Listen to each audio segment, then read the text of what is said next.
イラストレーターにぴったり、キャラクターと背景イラスト制作のためのブレンダー入門はこの講座で、今回のハイライト。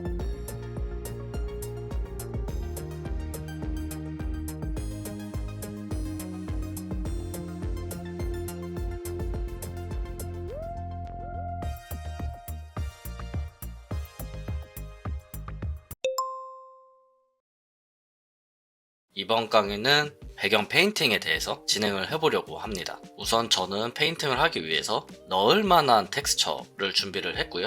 이 텍스처를 이용해서 한번 페인팅을 해보겠습니다. 러프에 있었던 이 오토바이도 한번 넣어볼게요. 오토바이 외에 제거를 하고 있습니다. 오토바이만 남았네요. 그러면은 이제 이 오토바이를 배치해 주시고 이 투시에 맞게 조금 조정을 해보겠습니다. 색감도 맞춰야겠죠. 투시를 조금만 더 맞춰보고 명도도 조금 조절을 해서 지금 깔려있는 톤과 맞추고 있어요. 색감도 약간 옐로우랑 그린 쪽으로 가져야 자연스럽겠죠. 명도를 좀 더 맞춰볼게요. 오토바이가 앞에 나와 있으니까 자, 아크비스 필터에서 한번 사진 이미지를 페인팅 느낌으로 바꿔줄게요. 자, 그럼 오토바이가 앞에 나와 있어야 되기 때문에 오토바이 뒤쪽에 레이어를 깔아서 스크린으로 분리를 해주겠습니다. 오토바이가 더 잘 보일 수 있게 분리를 하고 있습니다. 기존에 저희가 밸런스를 다 맞춰놨기 때문에 이렇게 오토바이 주변을 해도 밸런스가 깨지지가 않아요. 그래서 초반에 강조하는 세 가지 뎁스, 공간 분리, 무드 조성 이런 것들이 중요한 이유가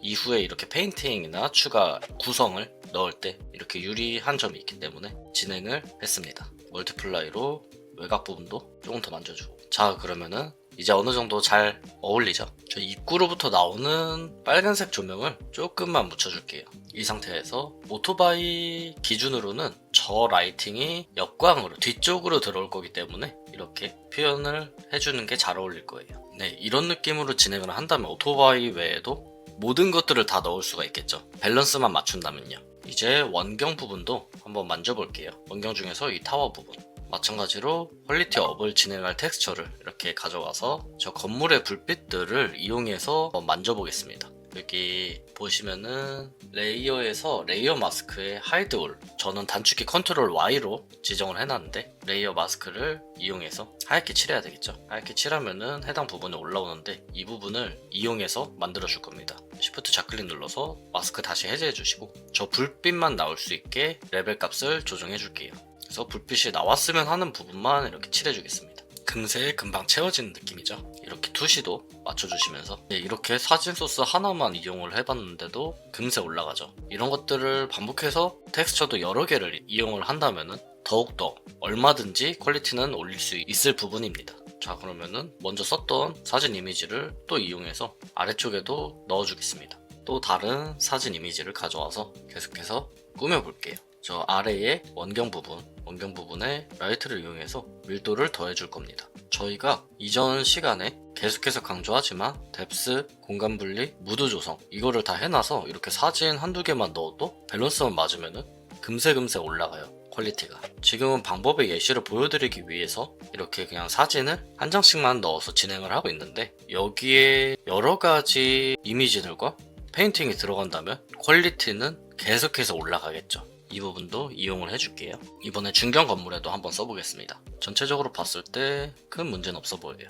이 중경 건물에는 이미 민트색의 네온들이 있기 때문에 이러한 컬러가 들어가줘도 무난하게 잘 어울릴 것 같아요. 네, 잘 어울리죠. 기존에 사용했던 이미지도 덧대서 추가로 이런 식으로도 넣을 수 있고요. 하지만 이쪽에 밀도가 집중되어야 할 이유는 없으니까 적절히 조정만 해줄게요. 매트 페인팅이나 이미지를 사용해서 이 퀄리티를 올리는 경우에 주의하셔야 될 부분이 사진에 대한 것은 정보량이 너무 많아서 잘못 사용하시게 되면 전체적인 밸런스가 깨질 수가 있어서 항상 넣으시되 전체 밸런스를 고려해 주셔야 됩니다. 다른 이미지도 한번 찾아볼게요.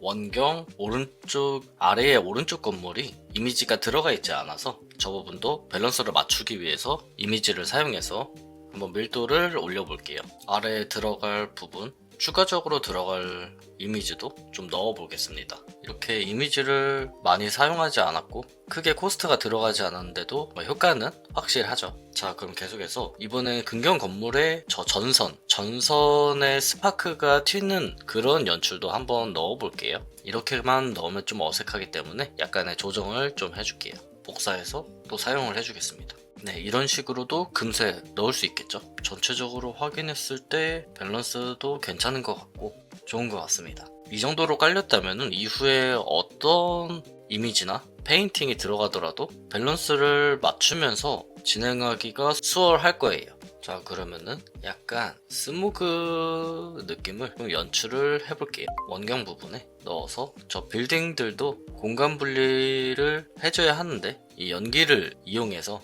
공간 분리를 색감도 기존에 깔려있는 색감하고 조금 맞춰줘야겠죠. 이걸 또 사용해서 다른 부분에도 넣어줄게요. 네, 이 정도면은 연기 느낌은 어느 정도 된 것 같아요. 하늘도 한번 이미지를 이용해서 좀 더 퀄리티를 올려보겠습니다. 이 이미지를 사용해 보겠습니다. 색감 맞춰주시고 구름도 방향에 맞게 자연스럽게 보일 수 있게 투시를 맞춰줬습니다. 하늘의 외곽 부분은 조금만 더 어둡게 진행을 해줄게요. 확실히 하늘의 퀄리티가 좀 더 올라갔죠. 추가적으로 구성을 더 넣어줄게요. 사이버펑크 컨셉에 어울릴 만한 구성이죠. 자, 이 구성을 추가함으로써 좀 더 도시의 느낌이 나기도 하고 사이버펑크 세계관에도 어울리는 구성이어서 괜찮은 것 같아요. 전반적으로 보았을 때 밸런스도 괜찮은 것 같습니다. 그럼 스크린 레이어를 좀 사용해서 가까이에 있는 네온들은 좀 더 밝게 칠해줄게요. 네, 이 정도면 충분한 것 같습니다.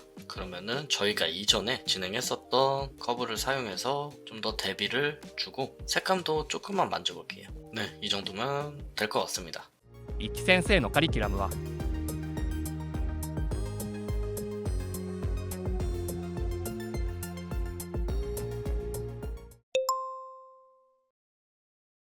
안녕하세요. 28강 시작하겠습니다. 이번 강의는 캐릭터에 대해서 진행을 해보려고 합니다. 판타지 컨셉의 일러스트를 진행했을 때와 마찬가지로 그려둔 러프를 토대로 밑색을 칠하고 명부와 안부를 나누고 톤을 조정하는 것까지 해보겠습니다. 자, 그러면 진행했었던 러프를 가져와서 먼저 밑색을 칠하기 위해서 전체적으로 한번 칠해주겠습니다. 칠을 위해서 간단하게 라쏘로 따줄게요. 네, 비어져 있어야 될 공간은 지워줄게요. 이 부분은 살짝 지우고 들어가겠습니다. 네, 이제 얼추 다 된 것 같은데 피부톤으로 조금 바꿔줄게요. 자, 그럼 머리 먼저, 헤어 먼저 칠해줄게요. 자, 헤어는 다 됐고 뿔도 칠해주시고 헤어의 안쪽은 컬러가 다르기 때문에 레이어를 새로 만들어서 칠해줄게요. 의상도 칠해주겠습니다. 남은 의상 부분도 마저 칠해줄게요.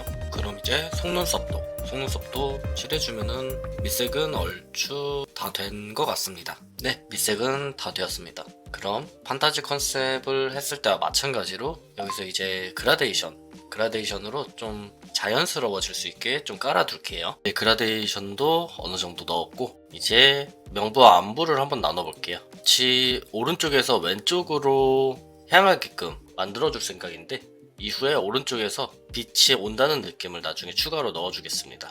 그래서 우선은 캐릭터 쪽에 오른쪽에서 왼쪽으로 빛 받는 방향을 생각하면서 빛이 받는 부분을 지정해 줄게요. 이렇게 빛 받는 부분을 예상하면서 계속해서 조금 넣고 있습니다. 허리 부분에도 오른쪽에서 왼쪽으로 빛이 오면은 이 부분은 밝을 수 있겠죠. 이 치마 같은 경우에도 형태를 생각하면서 빛을 받는 부분을 넣고 있습니다. 이 머리카락 부분도 넣어주시고 이 머리카락만 진행되면은 1차적으로 빛 받는 부분은 다 들어가진 것 같아요. 네, 이 정도면은 다 들어가진 것 같죠. 이렇게 스크린으로 레이어를 변경해서 1차적으로 명부에 대한 조절을 해봤고요. 확실히 입체가 생겼죠. 이 정도만 넣어줘도요. 그럼 이제 안부에 대해서도 한번 진행을 해볼게요. 머리카락도 결을 생각하면서 넣어주고 있습니다. 네, 이 정도면은 1차적인 안부에 대한 표현은 될 것 같아요. 소프트 라이트로 어둠 영역을 설정해 주시고 조절하셔서 이렇게 안부 부분을 넣어봤습니다. 자, 그러면 밑색 깔고 그라데이션 이후에 명부 안부 넣고 이제는 톤을 한번 조정해 볼게요. 카메라 로우를 이용해서 한번 이렇게 색감을 좀 묶어주겠습니다. 이 카메라 로우 필터는 보정할 때 외에도 이렇게 톤을 좀 묶어줄 때 사용하시면 편해요. 마지막으로 필터 한 번만 더 적용을 해보고 저번에 말씀드렸지만 포트레이트에 있는 것들은 노이즈가 들어있는 경우가 있어서 그레인 수치를 낮춰주셔야 되고요. 자, 이 정도면은 톤이 조금 묶여진 것 같습니다. 레벨도 조정을 해서 배경과의 밸런스가 맞는지 맞지 않다면은 이렇게 맞춰주시고 선색도 1차적으로 일단 베이스 컬러에 맞게 조금은 터치를 해줄게요. 지금 하고 있는 과정은 판타지 컨셉을 진행했을 때 마찬가지로 똑같죠. 개인적으로 저는 이렇게 프로세스를 진행하는 게 좀 빠르더라고요. 빠르고 프로세스가 명확해서 편리합니다. 다만 판타지 때도 말씀드렸지만은 러프 이후에 선을 따주셔도 좋아요. 저는 이번에 선을 따지는 않았습니다. 캐릭터가 배경에 비해서 아직 조금 뜨는 느낌이 들어서 조정 레이어를 이용해 줄게요. 커브에서 이렇게 배경 톤과 맞도록 밸런스를 조절해주고 있습니다. 색감도 조정을 해줄게요. 네, 어느 정도 색감도 맞춰진 것 같아요. 그래서 이 정도로 진행이 됐으면 나머지는 묘사하면서 정리해주면 되는 부분이라 이렇게 1차적으로만 깔려줘도 여기서 완성까지는 이제 정말로 묘사와 정리에 반복밖에 안 남아서 확실히 이렇게 해두면 편리합니다. 아까 말씀드렸던 오른쪽에서 왼쪽으로 빛을 받는 느낌으로 오른쪽에 라이트를 깔아줄게요. 이렇게 하면서 캐릭터와 배경 간의 분리도 자연스럽게 되겠죠. 자, 아크비스 필터도 한번 사용해 줄 건데 이 정도면 될 것 같습니다. 이 부분은 하셔도 좋고 안 하셔도 좋고 저는 하는 이유는 단순히 전반적으로 과슈의 터치 느낌을 조금 이용하고 싶어서 필터를 먹여봤습니다. 얼굴채도 조금만 올릴게요. 피부채도 조금만 올리겠습니다. 정말로 이제 묘사와 정리만 남았네요. 이렇게 많은 코스트가 들지 않아도 이 프로세스를 거치면은 1차적인 부분이 정말 쉽게 나오기 때문에 정말 유리한 프로세스라고 생각합니다. この韓国の講座はコロソで日本語字幕付きで受講できるよ。詳しくは概要欄をチェックしてね。